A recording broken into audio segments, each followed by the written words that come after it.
All right, here is your first Smackdown example. This is pretty straightforward.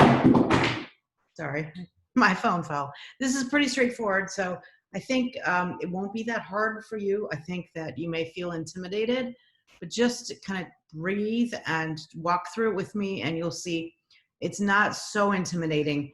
On the other hand, there are a wide range of kinds of articles and quality of articles.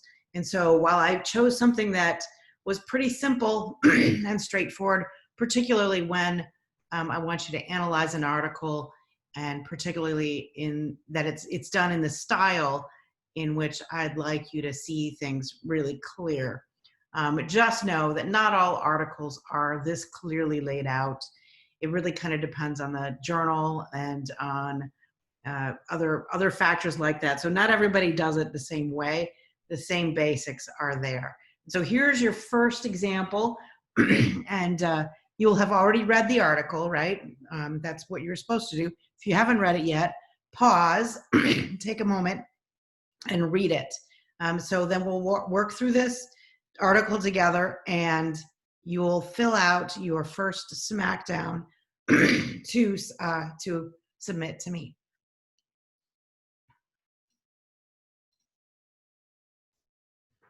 Okay, so as we talk about how to critique a research article, what we're really looking at, the basic, when it all comes down to it, what you want to know is this article offering enough support for its conclusions or not? And so if the article will have a conclusion, it will say, therefore, blah, blah, blah. Well, I want to know if blah, blah, blah is actually supported by your study. So that's what we're doing when we critique a research article, is we're figuring out, based on what they tell us, if what they tell us matches their conclusions. So is it founded in good thinking? In other words, is there a scientific support for the logic that's behind the study? So that's why I'm asking you to go to the literature when you have written your research proposals. Go to the literature, link it to the literature. You need to have good scientific support for what you're doing. It has to be grounded in the literature. Is it designed well? All the things that we learned about design kind of lead to whether or not the study has good internal validity. In other words, is there one explanation for the outcomes, or are there many, many explanations, or are there multiple explanations for outcomes that might make it so that the thing you said was the reason isn't the reason? So internal validity is important. Are the statistics appropriate and done correctly? This is a little beyond where this class is, but when you take your statistics class, you'll be able to look at that question much more usefully. We've done like basics, just complete basics about statistics here. And honestly, here's the deal. These days, statistics have become so very, very complex. When you hit graduate school, or you start, if you ever do start writing articles, and you want to do some statistics, it's usually the case that there's a lot of complexity out there. And so it's not unusual that you'd have statistics departments helping people analyze their data. And then it becomes really difficult to understand because it's very kind of complex. So that said, that's not something you can examine in this course. So it's not a question on your rubric for breaking down or smacking down an article. Just know that one day, if you ever were in a position to review an article, you have to kind of know a little bit about statistics to be able to determine if they're appropriate and done correctly. And then the last thing we're looking at are, since it offers support for conclusions or not, of course, do the author's conclusions make sense given the study? And so the design of the study, the results of the study, what they found, the connection to the literature, all of those things are important when you look at if the conclusions make sense given the study. So let's take a look at this article. Here, this article is Hypotensive Effects of Hawthorne for patients with diabetes who are taking prescription drugs, a randomized controlled trial. So hopefully, if you didn't know what hypotensive meant, you looked it up. So this is an example of the kind of thing, now that you're a university student, that you should check into doing. Instead of saying, oh, well, I don't know what that means, whatever, and moving on, it would be good for you to start looking up words that you don't know. I look up words I don't know all the time. That's just part of being a person who's trying to figure things out in the world. If you don't understand it, figure it out, look it up, don't just skip it. And so hypotensive, as you probably figured out, means lowering blood pressure. And so hawthorn, you may have looked that up too, I'm hoping. Hawthorn is a particular kind of herb, and it's an herb that's used with cardiovascular effect. And so blood pressure is part of the cardiovascular family, things that happen in cardiovascular world, right? So blood pressure that is lowered, that would be hypotensive. So we're looking at, can this herb, hawthorn, lower blood pressure even in patients with diabetes, or even in patients with diabetes who are taking prescription drugs?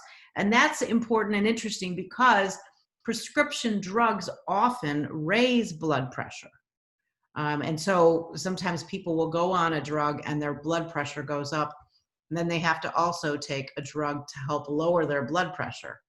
So it sort of is like a big round circle sometimes. And so this study, titled Hypotensive Effects of Hawthorn, you're looking at what are the blood pressure lowering effects of this herb called hawthorn for patients with diabetes who are taking prescription drugs. So the first thing I asked you is, what is the study design? Well, in some ways that's super easy with this article because it was in the title, right? It said a randomized controlled trial. And here in the abstract, it's right there. This particular abstract style separates all of these different items: background, aim, design, setting, method. All of these things are pulled out. Sometimes you'll see an abstract that's just one big paragraph. Sometimes you'll see an abstract that is in the format of a summary of the introduction, a summary of methods, a summary of results, and a summary of discussion. There are, like I said, various ways, various styles of doing things. This one is super easy because it tells you right there, the design is a randomized controlled trial. So look back in your memory to what we talked about in terms of association, frequency, and causal studies. If you have a frequency study, you're not doing any sort of randomized controlled trial. That is an experiment. A frequency study is just looking at what are we going to find. So it might say, how many people take hawthorn? That would be a frequency study, not the association or the effect of taking hawthorn. And so a randomized controlled trial then is looking at causality. So you're looking at, does hawthorn create lower blood pressure or not? While we control all the other variables, let's see if hawthorn makes a difference. And so the answer is, it is causal. It's causal, and the specific study design is a randomized controlled trial. So then the next question is, what is the author's hypothesis? Again, the article is written so clearly, so easy to pull it out and see. Here you have a short introduction. Perfect. It tells you exactly what you're looking for and doesn't really go in depth very much, just enough for you to know that it makes sense that they're doing the study. And so their hypothesis is right there under the objective. Now, it doesn't say our hypothesis is, but you can figure out what their hypothesis would be. And so if you think about the null hypothesis, that's the opposite of what is in the study, the opposite of the scientific or the study hypothesis, or the alternative hypothesis. So the null hypothesis would be, there's no difference. Hawthorn doesn't make a difference. And so their hypothesis, their objective says to test if patients with type 2 diabetes consuming a typical Western diet and taking prescribed medication with daily hawthorn show greater hypotensive or blood pressure lowering effects over 16 weeks as compared to a placebo group. Okay? So their objective and their hypothesis are fairly similar. I would just change the wording a little bit so it's clearly a hypothesis. So we hypothesize that hawthorn will lower blood pressure in a group of people with type 2 diabetes who are consuming a typical Western diet and who are taking prescribed medication. So that would be their hypothesis.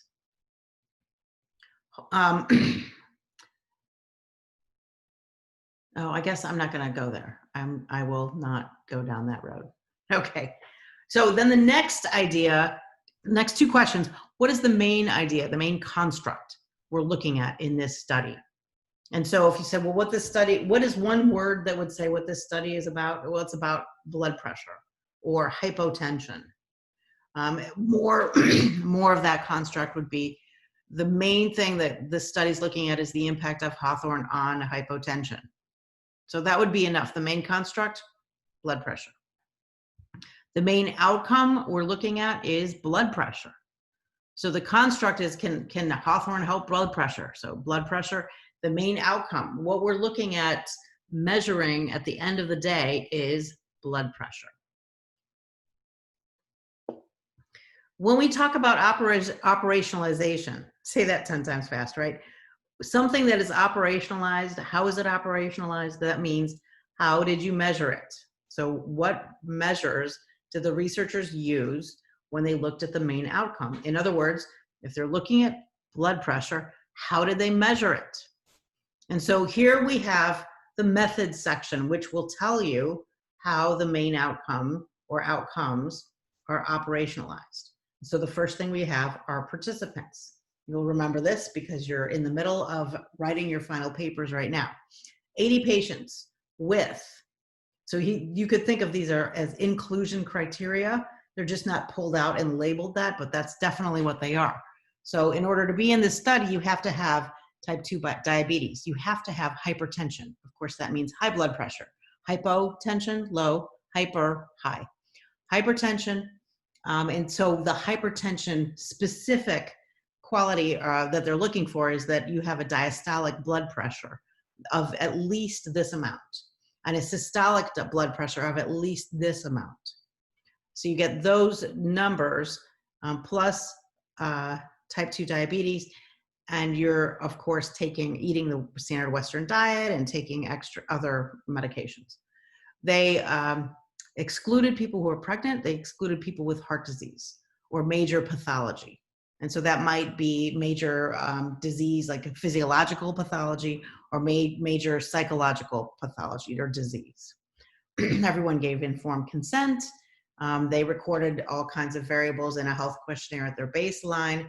And they were just asked, keep doing what you're doing with your diet and lifestyle. When you ask them to just keep doing what you're doing, what happens is, although you might have a little more variability than if you ask them to all do the same thing, it really improves the external validity of the study, because what it means is that your average normal person was included. And so this would apply to people who just maintain their basic baseline dietary and lifestyle habits. So you have a little less control in the study, but a lot more external validity. All right, so the intervention was that they either got the treatment or the placebo. And so they either got hawthorn or they got a placebo that would look the same as the hawthorn. And it was blinded so that the people who ran the study did not know what people were getting. And so they had to give them a code. Later on, when they do the analysis, they would break the code, but the people who were actually doing the statistics or the analysis would also be blind to group assignment. So they couldn't be biased as they analyzed. They couldn't be biased as they recorded. They couldn't be biased as they interacted. And so we're looking at a double-blinded, placebo-controlled trial. And so we still haven't got to the part where it tells us what the measures are. So we can't quite answer how are the main outcomes operationalized yet.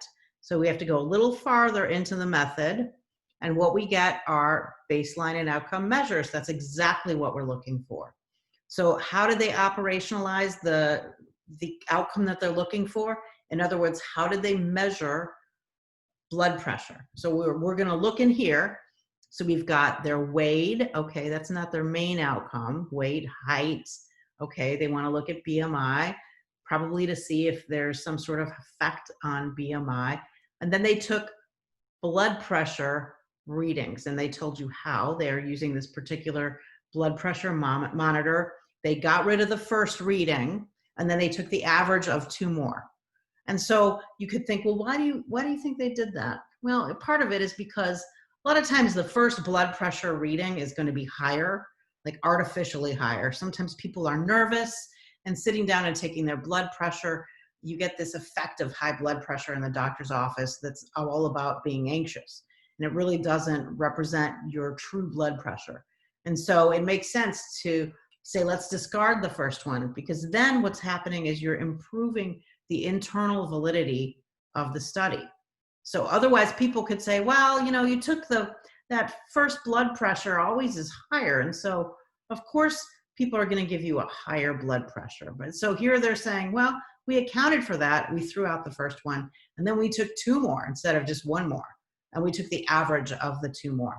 So that's pretty thorough measurement in terms of looking at that outcome.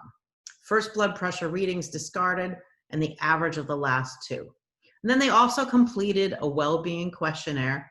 And then after 16 weeks of doing Hawthorne or doing placebo, they also then had some blood samples drawn so that they can look at liver, kidney electrolyte function testing, plasma glucose. And so they figured that out, as well as then again having another blood pressure reading after the 16 weeks. Okay, so then, well, I just want to point this out to you. The statistical analysis section, I'm having you do one of those in a very simple way. The first thing that they did was they did a power analysis. So we talked a little bit about what a power analysis is. It's essentially an analysis to help you figure out how many people you need in your study to be able to find a difference if there is one. In other words, how many people do you need so that you can try to avoid having a type 2 error? How many people do you need to avoid a type 2 error? That's what a power analysis will give you. And so here they said what they needed were, sorry, I'm just lost it in my reading. I lost it, 80 people, okay. So just so you know that that's what the statistical analysis here is all about. So the next question you have, the last question, in your own words, what did the study find? Here, this article makes it, again, super, super, super easy. Wouldn't it be great if all of the discussions in the world were written like this? It would just be fantastic, but they're not. So you're starting off super easy. Maybe you'll be able to apply some of this knowledge to a little bit harder articles. And so they do a summary. Here's a summary, not just of the study, but of the findings as well. This is the first study to show a reduction in blood pressure. They're saying diastolic blood pressure was where they found the effect using Hawthorne in patients with type 2 diabetes taking prescribed medication. Okay. So they hadn't previously found that Hawthorne had an effect on blood pressure, but I have to point out that that is using current science. So this article was published over 10 years ago. It's interesting that they are talking about how Hawthorne wasn't really known for any cardiovascular effects until the 20th century. Well, that's because, yes, it was known. It was totally known for cardiovascular effects, just not in the world of this is science that we believe. So lots of traditional use for Hawthorne and cardiovascular impacts. And so there's reasons why Hawthorne has been used for those things and why they thought of Hawthorne as a hypotensive, for its hypotensive potential. And so it's interesting where you have this group of people saying, well, Hawthorne was traditionally used in France as a mild sedative. Yeah, okay, but let's really look at how it's really used cardiovascular for blood pressure for heart, etc.